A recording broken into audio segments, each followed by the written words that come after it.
Could Joseph and Imhotep have been the same person? Who was Imhotep? Imhotep was the vizier of Pharaoh Djoser, Negerikhet, of the 3rd dynasty of Egypt. He functioned like a prime minister, running the country for the king, Pharaoh Djoser. He was responsible for building the first pyramid in Egypt, which is part of a complex containing the tombs of the pharaoh, accessed by underground tunnels, a mortuary temple, grain silos, and buildings that contain columns. Imhotep has many similarities to the biblical figure Joseph.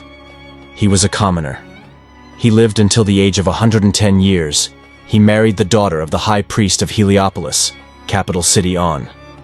He interpreted the dream of the pharaoh and saved Egypt from a 7-year famine. He was a great architect who made the first building with columns. He wrote many literary works. He was the first to use the papyrus. He was eventually deified by the Egyptians and the Greeks after his death. He was embalmed and given a royal Egyptian burial. However, his mummy has never been found. If Joseph and Imhotep were the same person, you would not expect to find the mummy of Imhotep in Egypt because the Israelites carried Joseph Kor Imhotep's bones with them when they left Egypt at the time of the Exodus. Genesis 50:25. And Joseph made the Israelites swear an oath and said, "God will surely come to your aid, and then you must carry my bones up from this place." Genesis 50:26. So Joseph died at the age of 110, and after they embalmed him, he was placed in a coffin in Egypt. Exodus 13:19. Moses took the bones of Joseph with him because Joseph had made the Israelites swear an oath. He had said, "God will surely come to your aid, and then you must carry my bones up with you from this place." Joshua 24:32. And Joseph's bones, which the Israelites had brought up from Egypt, were buried at Shechem, in the tract of land that Jacob bought for 100 pieces of silver from the sons of Hamor, the father of Shechem. This became the inheritance of Joseph's descendants. Hebrews 11:22. By faith, Joseph, when his end was near, spoke about the exodus of the Israelites from Egypt and gave instructions concerning the burial of his bones. Although the Bible does say that he was able to not only ensure the survival of his family, he was able to protect them, as they grew into a great nation, numbering over 2 million at the time of the Exodus, which occurred 430 years after Joseph's family entered Egypt. The identity Joseph in Egyptian history is debated, but some scholars identify him with Imhotep, who was the vizier during the 3rd dynasty under Pharaoh Djoser, also called Negerikhet, Djoser. Given Joseph's position and achievements, one would expect to find some evidence for his existence in non-biblical Egyptian records and archaeological discoveries. Joseph built silos to store grain in key Egyptian cities. Massive underground silos can be found in many cities of Egypt dating back to the 3rd dynasty. It is not unreasonable to suggest that these may have been built by Joseph. In particular, Joseph may have built the silos associated with the first pyramid built in Egypt, the Step Pyramid, which is part of the Djoser Pyramid complex at Saqqara, designed by Imhotep. Large pits can be found within the Step Pyramid complex at Saqqara. The bottom of the pit can be accessed from an adjacent pit that has stairs. It would have been ideal for storing grain, and most likely, it was used for this purpose.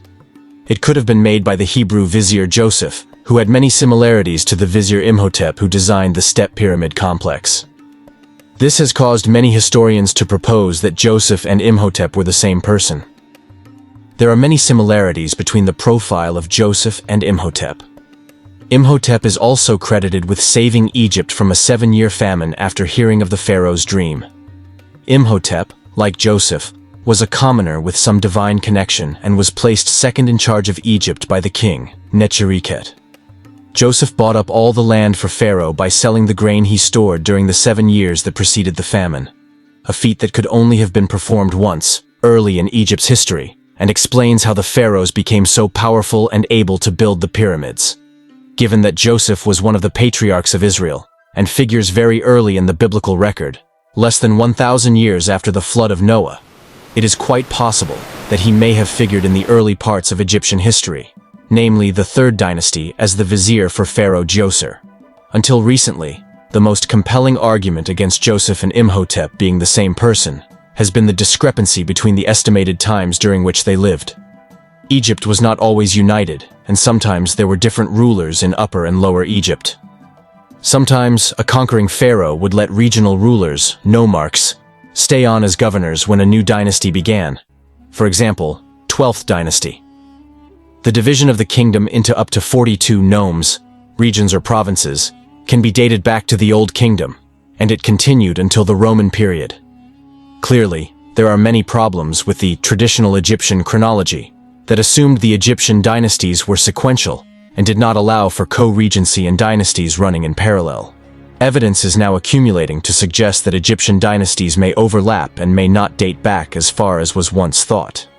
Egyptian records are not chronological, and dates have been calculated from very sketchy notes of third parties who saw the original documents. For example, Manetho's records in the Alexandrian library before they were destroyed in a fire.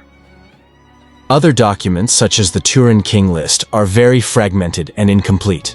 In many cases, all that is known about some pharaohs are their names and how long they reigned.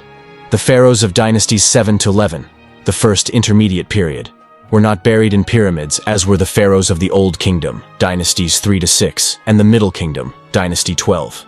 Some pharaohs in this first intermediate period may turn out to be nomarchs or other high-ranking officials, and not pharaohs at all. The result of this is that Egyptian history is probably a lot shorter than previously thought, and the pyramids were probably constructed much later than many historians have previously estimated.